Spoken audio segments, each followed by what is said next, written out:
to go ahead and get started here.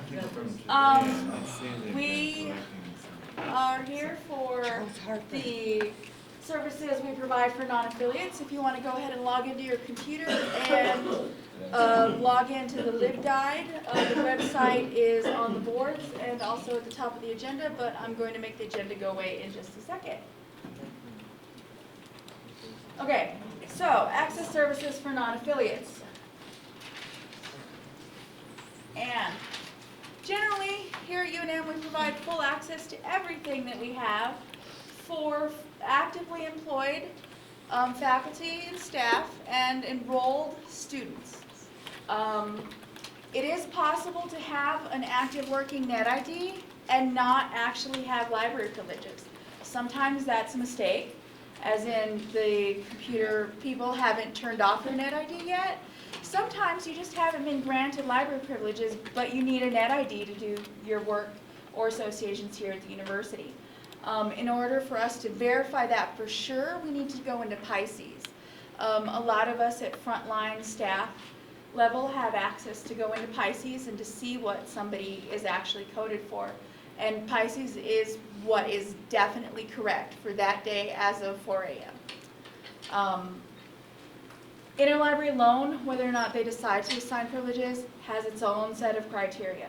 So you can have regular library privileges and still not have interlibrary loan stuff, especially if you're not actively employed or enrolled. So as far as, we're considering it, there's two different groups. They're UNM affiliates and there's non-affiliates. And these two groups are separate and they're not equal in what they offer. And these are their stories.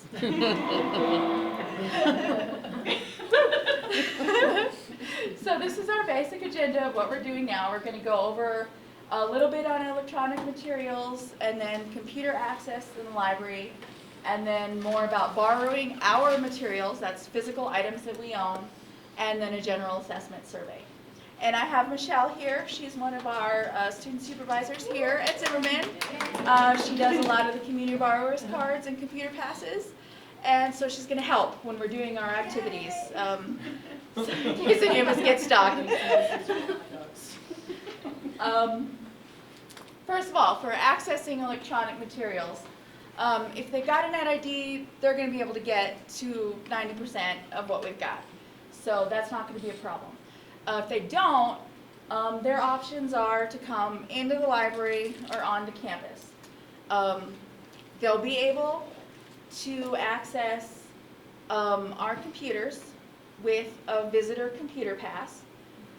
Those are good for an hour a day, and that is good at all 4 libraries, and that's an hour no matter where you log in or how many times you log in. So you can log in once here at Zimmerman for 5 minutes, at Parrish for 20 minutes, at Centennial for another 20, and then over to Fine Arts for whatever's left. You can also use our Wi-Fi on campus. So if they bring their own laptop, they can sit and log in and use the Wi-Fi for as long as they want. They don't have to even be in the library. They can go hang out in the sub. They can sit outside somewhere on campus in their car. And this counts for anywhere on any campus. So if they don't want to drive all the way to the main campus, hanging out at Rio Rancho, that's an option if they want to go to UNM West. I've had people that didn't want to drive all the way here, and that's another option there. Within that hour time, they can save to a USB drive or print articles from most of our databases. So as long as they're doing it in the library, that works with our licenses. They just can't do it from off campus. And that's why we can't give them a pass to log in remotely. That's also why we shouldn't be sending them PDFs through email. If they truly insist that they have to do it off campus, there's El Portal, which is paid for by the state library. That's one of our the databases. Anyone that's a New Mexico resident can access that. Another question that we get pretty often is, my family member went to UNM back in the day. I want a copy of their thesis or dissertation. And if they're really old, all we have is print. Maybe they're not in state. they don't want to drive all the way to New Mexico to get it. We are digitizing all those and putting them up and on the Lobo digital repository. Yeah. If there is a request, they will pull something and bump it to the front of the line. So that's an option to get to help that patron out. So they won't have to come. Another thing is Google Scholar. You can search for a lot of academic stuff on Google Scholar. And a little trick, if you change the settings to the library UNM at Google Scholar, it'll tell you, find at UNM. They still can't access it, but may have a clue that we own it. So if they want to search from home, they can get a list of citations, then come spend their hour here productively to get what they need. If it's someone that only wants to make the trip in once a week instead of coming 5 times, that's another way. It's not ideal because Google Scholar doesn't hit everything and we're depending on their bots to know what we have and what we don't, but if someone's desperate, that's the best workarounds that we've got right now. Question? Is the hour limit true for the center as well? Do they have computers there? I'm not exactly sure what the center's rules are. I think they do things a little slightly differently because their computers are on a different system, and I don't know exactly what their researcher requirements are.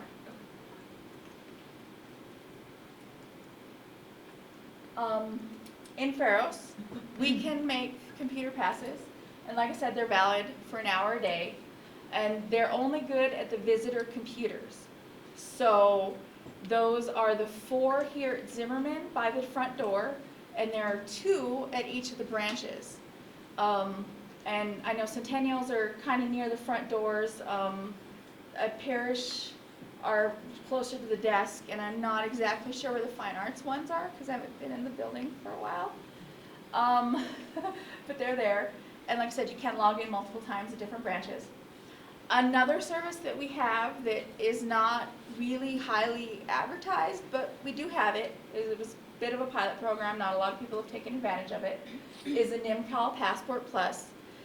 This is just for faculty, graduate students, and current staff of people from the NIMCAL schools, which you can go to the NIMCAL website and find a list, but it's like C&M, Highlands, New Mexico State, New Mexico Tech, a lot of the academic libraries here in New Mexico. We can get them a 3-day Pharos pass, and those they can log in on the student computers. The procedures for that are listed on the SharePoint drive and also on the page for the core skills today that you can see if you want to look at those later. We do require that they get an actual passport from their library, so we want to know that they're in good standing. If they don't have that piece of paper when they come, we'll have to call their library and verify their standing. And if their library is not in Albuquerque, that will mean a long distance call, so that we'll have to do that. Some of us have long distance codes, but if not, your manager, library op should have a long distance code to make that call. And we are at our first activity. We are going to sign somebody up for Pharos. And you want to help pass out? Yeah. There's our first little packets. At the top one on your packet is Mr. Juan Smith. He has graduated, because remember at our last presentation he was an undergrad. He has come back. He loves our library so much. He wants to use the computers, and he has brought us his ID, and we are going to sign him up for a Pharos login. So if you will go ahead on your computer and go to the LibGuide, near the top of it, under the first activity, there should be a link to the Pharos sign up. It is UNM-Pharos at unm.edu/signup. And if you click on it, you will get a page that looks similar to the first one.